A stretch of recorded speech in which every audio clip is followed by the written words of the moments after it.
Nggak berhak ngomong. Saya kan maritim. Gue lihat sompret.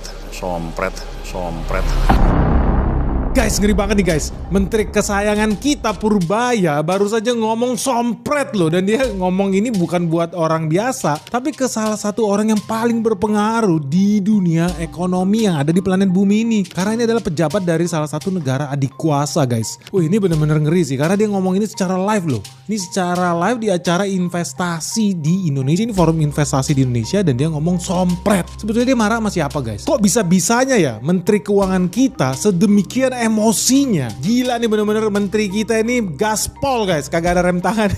Udah bener-bener ngomongnya tanpa sensor nih. Lebih parah dari Bedix nih lama-lama nih. Jangan dong. Ada apa sih sebetulnya? Misteri banget nih, sampai bisa-bisanya ya Menteri Keuangan favorit kita ya si Pak Purbaya itu ngamuk sedemikian rupa. Seru nih guys. Makanya lo kalau penasaran ya, Purbaya itu marah sama siapa sih? Jangan di skip video ini. Let's check this out.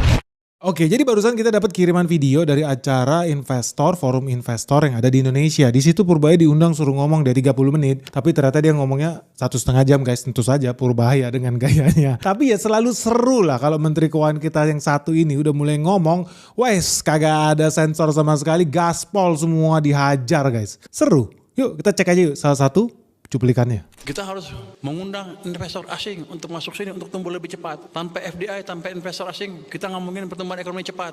Yang harus kita ingat adalah investor asing tidak datang ke sini untuk membangun ekonomi Indonesia.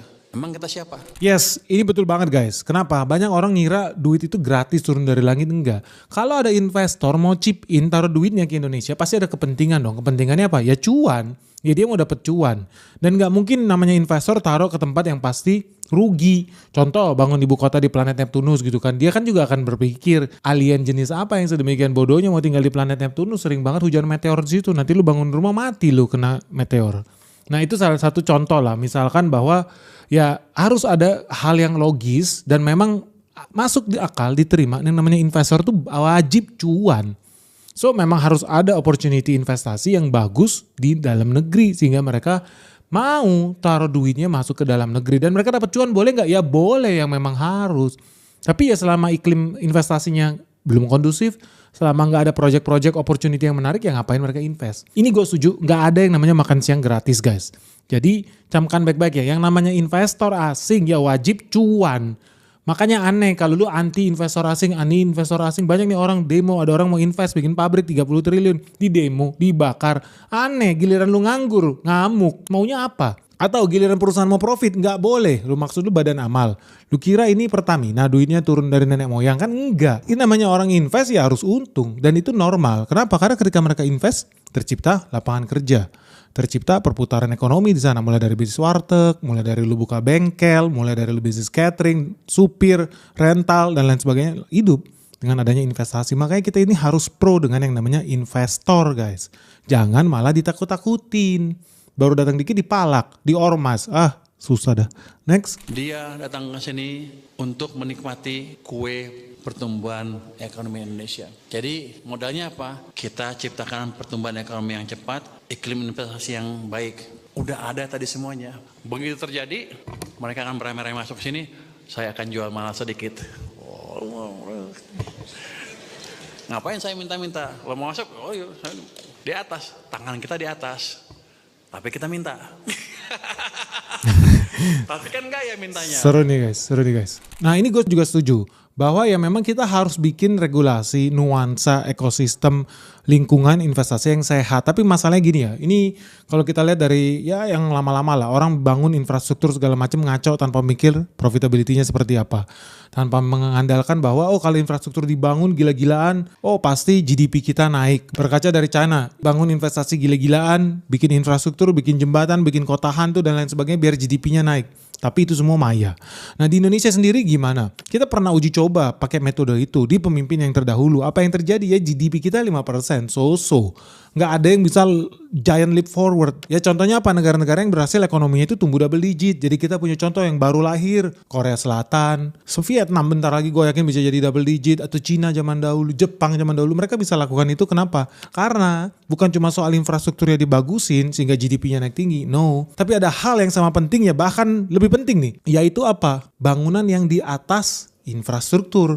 namanya suprastruktur. Nah ini suka ketinggalan di Indonesia. Gue udah berulang kali bilang di Indonesia ini gadis cantik yang sangat seksi. Semua orang berebutan, pengen kenal sama dia, pengen deket sama dia.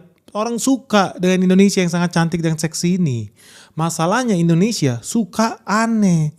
Nggak sadar dirinya itu cantik, seksi, menarik di mata dunia. Malah ngemis.